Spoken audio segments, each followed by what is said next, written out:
لوگ گمراہ ہو جاتے تھے، پھر کافر ہو جاتے تھے، سابقہ تجربہ بھی تھا۔ بلکہ وہ میں نے آپ کو واقعہ بتایا کہ نبی کا دنیا سے جانا تو دور کی بات ہے، چند دنوں کے لیے موسیٰ علیہ السلام طور پر چلے گئے، لوگ پیچھے بچڑے دی پوجا شروع کر چھڑی کہ نہیں۔ چنانچہ سابقہ تجربہ کی روشنی میں جب آپ کو یہ پتا چلا کہ میں نے تو آخر تک میری نبوت، میری تعلیمات تو قیامت تک کے لیے، اور بالآخر میں نے پردہ اس دنیا سے فرمانا ہے، تو آپ نے ایک کام کیا جو میں نے کہا 5واں کام ہے۔ وہ کیا تھا کہ آپ نے اپنی تعلیمات کے ذریعہ سے ایسے لوگوں کو تیار کرنا شروع کر دیا، ایسی جماعت بنانی شروع کر دی، ایسا گروہ تیار کر دیا، اور ان کی تیاری اس نہج پر کی کہ میرے چلے جانے کے بعد میرا کام یہ کر سکے۔ چنانچہ یہ جو تعلیمات ہیں نا آپ صلی اللہ علیہ وسلم کی، توجہ فرمائیں جی، کہ میرے بعد دین کہیں یہ بھی پہلے نبیوں کی طرح مٹ نہ جائے، ختم نہ ہو جائے، اس تعلیمات کو آپ نے 2 حصوں میں تقسیم کیا۔ نمبر 1، ایک تو آپ نے خود اپنے لیے یہ لازم فرمایا کہ میں نے یہ کام کرنا ہے، اور دوسرا آپ نے یہ کیا کہ ایک جماعت تیار کی۔ چنانچہ اپنے بارے میں کیا فرمایا؟ فرمایا انما بعثت معلما، انما بعثت، بولو معلما، کہ اللہ تعالیٰ نے مجھے معلم بنا کر بھیجا ہے۔ میں تے آئے، میں کوئی جگیرہ بنان نہیں آیا، میں کوئی دنیا تے محل بنانے نہیں آیا، بلکہ میں کس لیے آیا ہوں؟ انما بعثت معلما۔ اور سرکار نے پھر فرمایا لوگوں سن لو، میری تمام نسبتوں میں سے سب سے بڑی نسبت یہ ہے کہ میں معلم ہوں۔ ٹھیک ہے نا جی، یعنی اپنا تعارف کرایا۔ دوسرا کام احساس ذمہ داری، وہ جو گروہ آپ نے تیار فرمایا، صحابہ کی جماعت تیار فرمائی، خدمت خلق کے اس پہلو پر کام کرنے کے لیے ان کے اندر احساس ذمہ داری دلائی۔ اس کے لیے میں صرف 2 احادیث ہی آپ کے سامنے پیش کروں گا۔ نمبر 1، پہلے تو یہ فرمایا بلغوا عنی ولو آیا، میری طرف سے تمہارے پاس کوئی آیت، کوئی ٹکڑا، کوئی بات، کوئی مسئلہ، کوئی قول، کوئی باب دین کا پہنچتا ہے تو بلغو، اس کو آگے پہنچانا ہے۔ کیا کرنا ہے؟ بولو ذرا، آگے پہنچانا ہے، بلغو۔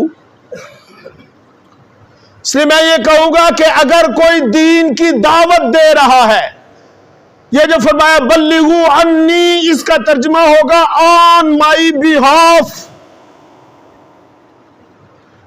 لہذا اگر کوئی دین کی محنت کر رہا ہے، کسی بھی شکل میں کر رہا ہے، وہ کیا ہے؟ بلغو عنی، آن مائی بیہاف، وہ اپنی طرف سے نہیں کر رہا۔ دوسرا کیا فرمان تھا؟ فرمایا نظر اللہ امرأ سمع مقالتی فوعاها وأداها، لوگوں سن لو، سر سبز و شاداب رہے وہ شخص جس نے میری طرف سے کوئی ایک بات سنی، فوعاها، پھر اسے یاد کیا، وأداها، اور اسے پھر لوگوں تک پہنچایا۔ فرمایا ہمیشہ وہ سر سبز و شاداب رہے۔ یہاں پر ایک اور بات کر دی، ایک اور بات میرے ذہن میں آ گئی اس حدیث کے ضمن میں۔ پہلے تو یہ فرمایا نا کہ پہنچاؤ، اس حدیث کا مفہوم یہ ہے کہ تہاڈا کام میں سن کے اگے پہنچانا، خود عمل کرو یا نہ کرو. اج اسی بڑا منہ کھول کے کہہ دینے بڑا صوفی بنیا پھردا سانو ہدایتاں کردا ہے سانو نصیحتاں کردا ہے آپ عمل کردا نہیں. اس حدیث میں کہیں بھی یہ نہیں آیا کہ سر سبز و شاداب رہے وہ شخص جو میرے فرمان کو سنے پھر اس پر عمل کرے پھر آگے پہنچائے. نہیں، دیکھو عمل کے ذریعہ آگے سے پہنچانا یہ تو بہت بڑی بات ہے. میرے کہنے کا یہ مطلب نہیں کہ عمل نہ کرو، یہ بات یہ ہے کہ عمل کرو یا نہ کرو لیکن آگے پہنچاؤ. فَوِعَاهَا وَأَدَّاهَا. پھر آپ نے اپنے گھر کی تعلیمات میں کیا فرمایا؟ گھر کی عورتوں کو واعظ فرماتے ہوئے آپ نے فرمایا یا فاطمہ بنت محمد صلی اللہ، اے فاطمہ، اے محمد کی بیٹی، انقذی نفسک من النار فإنی لا املک لک من اللہ شیئا. اے فاطمہ، اے محمد کی بیٹی، اپنے آپ کو جہنم کی آگ سے بچانا. یہ مت سمجھنا کہ میں محمد کی بیٹی ہوں کہ انی لا املک لک من اللہ شیئا، کل قیامت والے دن میں تمہارے کسی عمل کا ذمہ دار نہیں ہوں گا. پھر ایک دفعہ آپ نے اپنی پھپھی کا نام لے کر یا صفیہ یا امت محمد، اے صفیہ، اے محمد کی پھپھی، انقذی نفسک من النار فإنی لا املک لک من اللہ شیئا. یار اپنے ایمان نال دسو، اپنی پھپھی دا نام لیا، اپنی بیٹی دا نام لیا، انہاں نو آکھن واسطے آکھیا؟ بولو یار نہیں. یہ مجھے آپ کو سمجھایا ہے، مت سمجھو یہ بات کہ فلانا بابا، فلانا پیر، فلانا چودھری، فلانا ہمیں بچا لے گا. اگر کوئی محمد کا سگا رشتہ دار بھی ہوگا، سکا چاچا ہی پاوے کیوں نہ ہوئے، کلمہ نہیں سو پڑے گا، اچھے کاموں پہ عمل نہیں کرے گا، جہنم سے نہیں بچ سکے گا. چنانچہ خدمت خلق کا ایک تصور تو یہ ہے کہ لوگوں کی خدمت کی جائے، بھوکوں کو کھانا کھلایا جائے، پیاسوں کو پانی پلایا جائے، لیکن اصل خدمت خلق یہ ہے، اصل خدمت خلق یہ ہے کہ لوگوں کو جہنم کی آگ سے بچایا جائے. اللہ تعالی عمل کی توفیق.